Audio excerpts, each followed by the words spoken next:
Most Haunted has arguably been one of the most decisive paranormal shows that's ever aired on television. It aired and began back in 2002, I believe it was, and especially in the UK, it was by far one of the biggest shows, regardless of whether it was paranormal or not, arguably on the network, or any network for that matter. And it really kind of, trailblazed paranormal shows. And I know that Ghost Hunters was also kind of around at the same time over in America. But Most Haunted was one that really kind of captivated a lot of people. And, there's been a lot of debate over the years about whether it's real, about whether it's fake. And, people just down the middle being like, I didn't really care if it was real or fake. I just enjoyed the entertainment value of it. But an ex-participant of the show, in the name of Richard Felix, has come out in a recent TikTok interview to basically state that he knows full well that the show may not be as legit as we're led to believe. Now, obviously, these are quite bombshell claims coming from someone who's worked directly with the show, because it's not often that you get people who work directly with a show come out and be like, oh, yeah, I know it's not legit, but, this is quite a big deal. Now, just before we get into that, let me give you a little bit of context into Richard Felix. So he's a British paranormal historian and investigator, obviously best known for his role as the resident historian on Most Haunted during its early years. And, he really kind of kick-started it when the show was airing. So Felix appeared as a historian on Most Haunted during from its inception in 2002 until the end and the 8th series in 2006, contributing to over 120 episodes. The show, presented by Yvette Fielding and produced by Antics Productions, investigated purported paranormal places across the UK, of course, and Felix's role was to provide historical context for the locations, verifying information provided by psychic mediums like Derek Acorah, David Wells, to balance paranormal claims with historical facts. And his contributions were valued for adding credibility and depth as he shared documented research about the location's history, often tying them to reported hauntings. Now, Felix was a fan favourite, known for his enthusiastic storytelling for sure on the show, often delivering a sinister and creepy style, and his willingness to engage in paranormal investigations such as long vigils or exploring haunted sites. His most memorable moments, of course, include a humorous incident in the Edinburgh Vaults episode where he startled others by turning off the lights, and a notable experience in the cabin B340 on the Queen Mary. But obviously his tenure on Most Haunted ended after Series 8 in 2006, marking it as the last appearance during the 100th investigation episode. According to Felix, Living TV, the show's broadcaster, informed him that they no longer required a historian, a decision that shocked him and disappointed him. This was partially controversial due to the show's as the show later introduced Leslie Smith as the new historian in Series 10, contradicting the claim that the historian was quote-unquote unnecessary. Fans expressed disappointment over his exit, with some launching campaigns to try and bring him back, citing his engaging presence and historical expertise. Felix himself voiced his frustration from the personal forum, but noting this dismay, when he saw a new historian on Most Haunted live episodes. Now, obviously, there may be not an axe to grind, because he doesn't seem like the kind of person that would grind axes, but there may be a little bit of tension there, which may lead to some of the claims, reasoning for some of the claims that have come out in this recent TikTok interview. So it was posted by a YouTube or TikTok channel, called Sarah's Weird World. Interview with Most Haunted's Richard Felix, live from Derby Jail, Most Haunted TV show questions. And it's about 6 minutes long, and to cut a very long story short, they just get straight into it. Like, they don't mess around. Here it is. I know that everything that happened on Most Haunted wasn't real. Right, so we're just going to ask two simple... Now, that's a kind of a prelude. Obviously, he doesn't just go straight into it. They've cut that bit to the start, obviously, to try and get some engagement. It's definitely worked, with the video grossing almost 500,000 views. But he also provides a bit of a description as to why, the show may have gone in this direction. Questions, because I feel like you are going to take these questions and you're going to blow them into a full story anyway.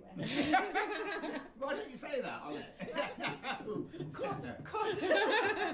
What's the scariest thing you've seen in Most Haunted? or experienced? Because if you've only ever seen Seen ghosts, a ghost. Oh God, it's got to be cabin 340 of the Queen Mary. what happens? So we're on Queen Mary for 3 weeks, right? Yeah. And there's a very haunted cabin that both David Wells and Derek came up with the same account that some child was smashed against the wall by the father and killed, murdered in cabin 340. It's so haunted that they've stopped using it as a hotel. It's a hotel place now. So they're losing money by not having people staying in cabin 340. So we've been on there over 2 weeks, and I'm thinking, come on guys, you're supposed to know this ghost business, right? Yeah. Surely someone should be staying the night in cabin 340. So of course they went, yeah, I'm not doing it. Oh, no way, mate. You know, I thought, no way. And yes, yeah, you are doing it. We're going to sort. Oh Christ Almighty! So they sorted it out. They got a bed made up. I mean, it was a rickety old bed, no carpets, nothing on there. A little table lamp on an old rickety table. Toilet and bathroom didn't work. So, and it was a bit, and it took me till, I don't know, about 1:30 before the security guy came to let me in. And by that time I'd had considerable numbers of quite large glasses of whiskey before entering this, spending the night. I think I would have needed a Jesus. glass of whiskey. Anyway, about 4:30 in the morning, I am, slept very well actually. 4:30 in the morning, there's this crescendo of a noise in the cabin. And I've described it so many times. It was metallic, which I'm some of your poltergeisty stuff. It sounds, and it was as if someone had got a huge bundle of metal coat hangers, like 50 to 100, and bounced them from one wall to the other, and the noise, bloody hell, and it was in the cabin, and it woke me up, and Jesus, I mean. Yeah, honest to God, I should have got up and got back to my own cabin where my wife was, but I didn't. Because Kieran O'Keefe got his laptop filming me in bed. So I stayed there. I went back to sleep. And that was the end of it. Everyone was told about it, which was absolutely. Wow, great, we hope we've got it on film.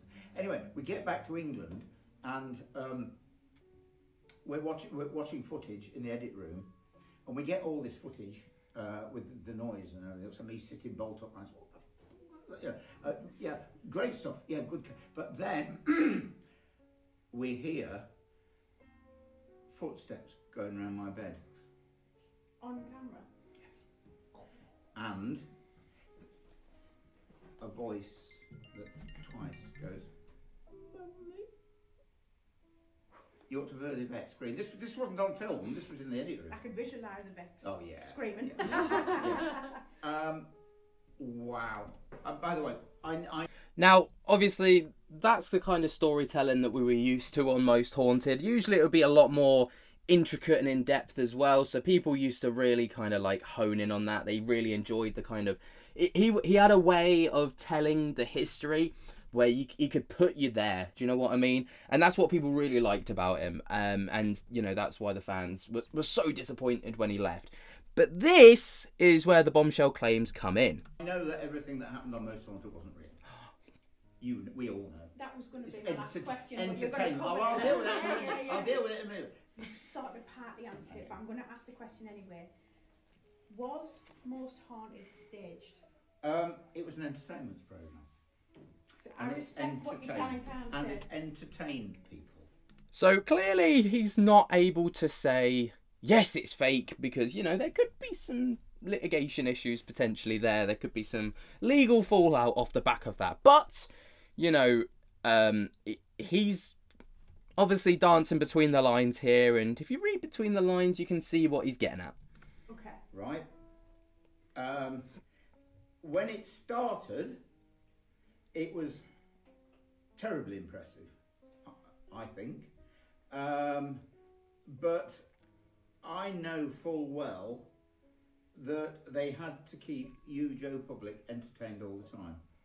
And unfortunately, they believed that you needed a ghost every 5 minutes of some sort, shape, size or description. Yeah. And for me, there was not enough investigation into what was happening. because when something right, let's be really honest about this. All right, I can say things like this because the crew, apart from Derek, apart from Kieran, who was a parapsychologist, none of the crew knew anything about ghosts. Okay. I mean, Yvette, God bless her. Well done, guys. I mean, they did an incredible job of entertaining us and creating a most incredible interest in the paranormal. We wouldn't be here now if it wasn't for Most Haunted. I don't think. Yeah. But what did they know about ghosts? Yvette's a TV presenter. Carl was a cameraman and then director. Stuart Torreville was a lorry driver and cameraman and rigger. John Dibley was a cameraman. John Gilbert was a sound man. So every time they fell over, screamed, felt sick, got a headache or anything else,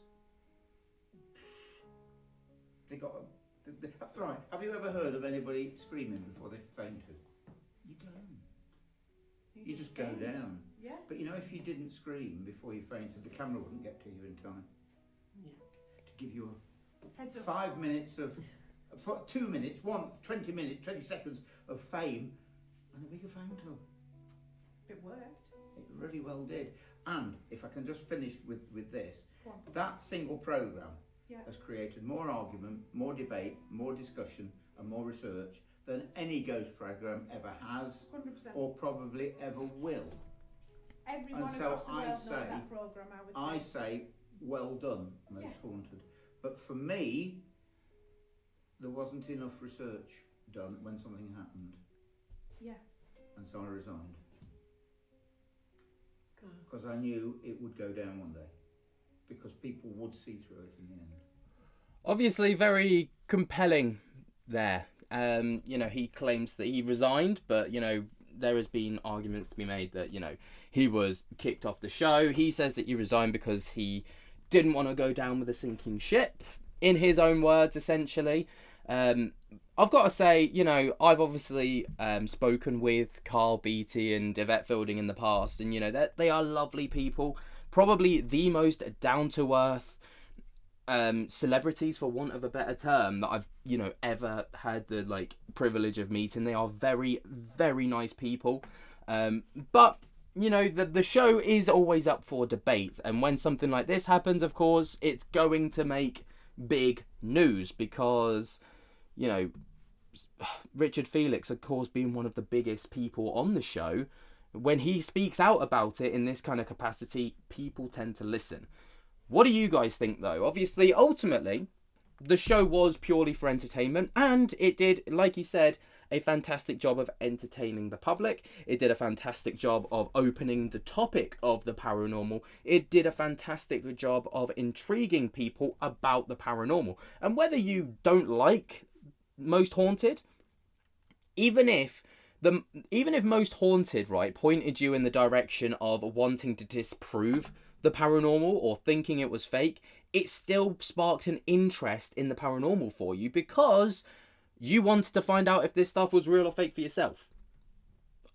You know, there's an argument to be made that even if you think it's fake, it still sparks some kind of interest for you. When it might not have been in the show, it might not have been in the people, it might not have been in the paranormal per se. It might have been in debunking it, it might have been in, you know, whatever. There's an argument to be made for that. Obviously, I'm not defending the show. It's not my place to do that. But it's food for thought. What do you guys think? Let me know your thoughts and opinions down in the comments below. While you're down there, jump scare the hell out of that like button and subscribe. And until next time, I'll speak to you later. Peace.